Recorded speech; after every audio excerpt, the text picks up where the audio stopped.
back again. It's the same day.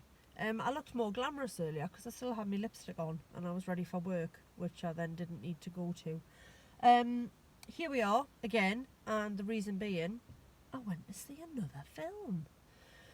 Been a while since I've done 2 in one day, but yes, as I found out, didn't have to work this evening, so I collected my daughter from her dad and took her to see Cats.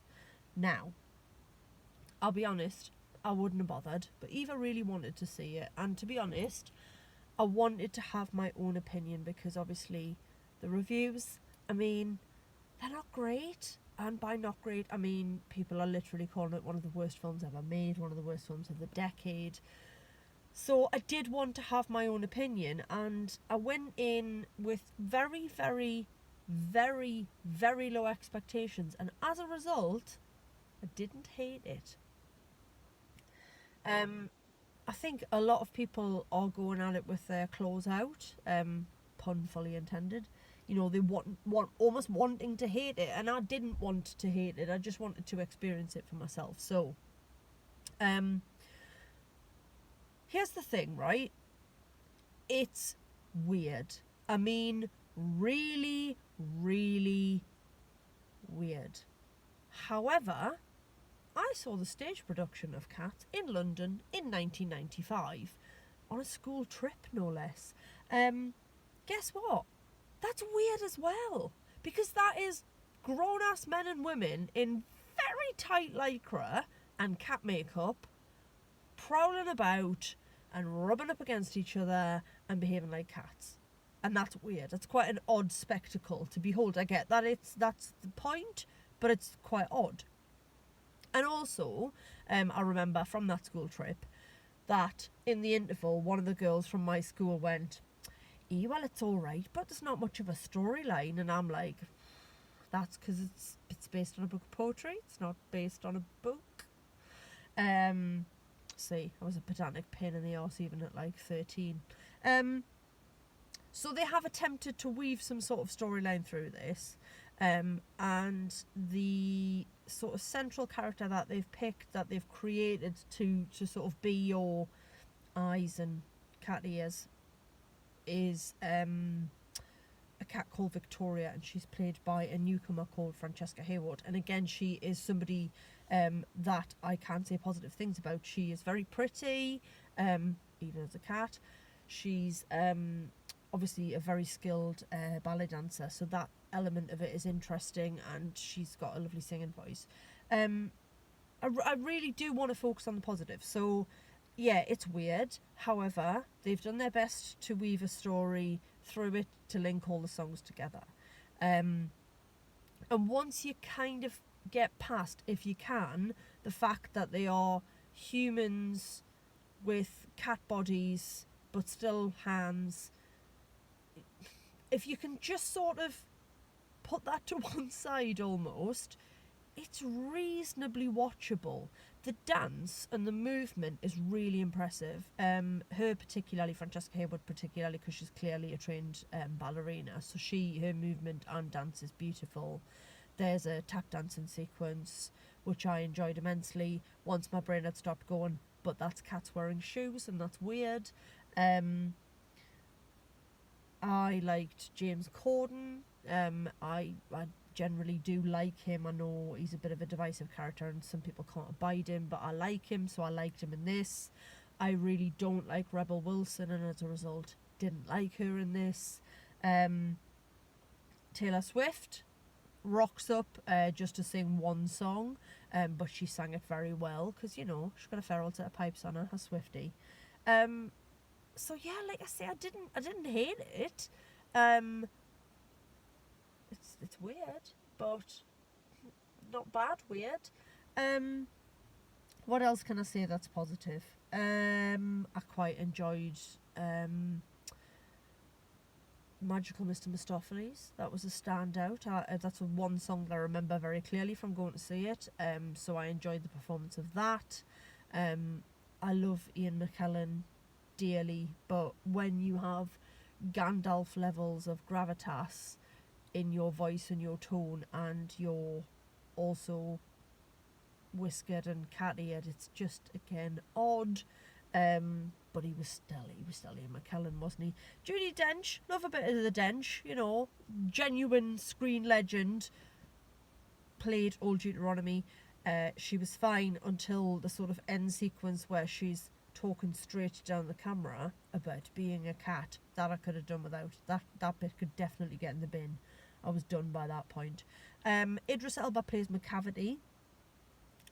Majority of the time you see him in the film, he's wearing a hat and a big coat, so actually doesn't really look like a cat. It looks like Idris Elba in a hat and a big coat. And as a result of this, because there's a couple of cats that do wear clothes, as a result of this, when he appeared without coat and hat, he looked naked. And I found it, I mean, not that I don't love the idea of Idris Elba naked, because every, you know, straight woman, gay man, straight men probably quite like the idea of Idris Elba naked. But naked and covered in fur was just weird. Like, I didn't know where to look. Yeah, so he was very good. He was very menacing. I think the standout for me, and it's Jennifer Hudson, man. Like, good God. It seems like the most ridiculously obvious thing to say. Wow, she can sing. But holy mother of baby Jesus in the manger, the pipes on that woman, like, wowzers. I love the song Memory. I think it's one of Andrew Lloyd Webber's best ever creations. I am absolutely not a fan of Elaine Page, and I know obviously she was the one who made it famous. But Jennifer Hudson as old Grisabella, just literally like heartbreaking. So much emotion. Like, and again, once you ignore the stupid cat ears, she was one of the ones who wore a coat the whole time, so looked slightly more human, but still with cat ears and whiskers. Just so much raw emotion in that song, and really feeling every word. And they'd written new bits to tie Victoria, the Victoria cat, into the song, and they worked really well. But when she fully went for it with the whole, like, full emotional punch of Memory, my 11-year-old daughter sat beside me in the cinema and bawled her eyes out. I didn't cry, mainly because of the barrier of weirdness was stopping me, from becoming fully emotionally invested. But Eva was all in because she's 11 and she doesn't care that it's odd. And yeah, she had a good old weep through Memory, which was really lovely. And then that was pretty much it. I mean, I don't really get why they made it. They've done stuff in cinemas in the last sort of decade where they'll show theatre performances. I mean, I went to see a Monty Python Life of Brian concert at the Royal Albert Hall, but I went to see it in the cinema. They've done like Take That live shows. What have they done recently? They did something quite recently. Oh, like Les Mis. You could go and watch the Les Mis concert in cinemas. So why not just show us a performance of Cats? They did, like, I'm sure they did a celebrity performance of Cats a few years ago because Nicole Scherzinger was in it. So just do that. Why get all these big names and these flipping Academy Award nominees and winners and make them look like weird CGI cats with human hands and shoes? Why? But it's done now. I've seen it. I didn't hate it. I would be more than happy to never see it again. But I'm glad my opinion on it is my own, and actually I'm glad, like I say, that I didn't hate it because I didn't want to. Certainly not for everybody, and I get why some people really do hate it, but I think some of it, a small percentage, will be people jumping on the bandwagon and saying they think it's awful, based on critical reviews, and I don't agree with that. If you go along and you enjoy it, happy days. One more thing before I depart. Very quiet in the screen tonight. It was 7:30 performance, and there was probably 10 people in there. Eva and I were sat at the back in the premiere seats, the row in front of us, and over to the left there was an old couple, and during the musical numbers, which obviously were quite frequent, the old dear kept getting her iPad out and holding it up to the screen. So I went and grassed her up because I am that person. But every time somebody came in to check, she wasn't doing it. So eventually when I noticed her doing it again, I just tiptoed over and went, that's really illegal. And she just put her iPad away. But like, who whips their iPad out and holds it up? And then, like, the quality would be awful. She hadn't even zoomed in on the screen. It was at a jaunty angle.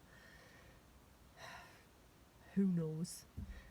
Who knows what was going through her head? And then there was 2 other blokes, like, eating all the sweets in the world with the loudest packaging. But now I'm just whinging. Not very code compliant for those who know what that means. Anyway, 10.5 minutes in. Probably best I shut up. I need to get myself to bed. Thank you for listening, watching, like, subscribe and share and all that jazz. Good night.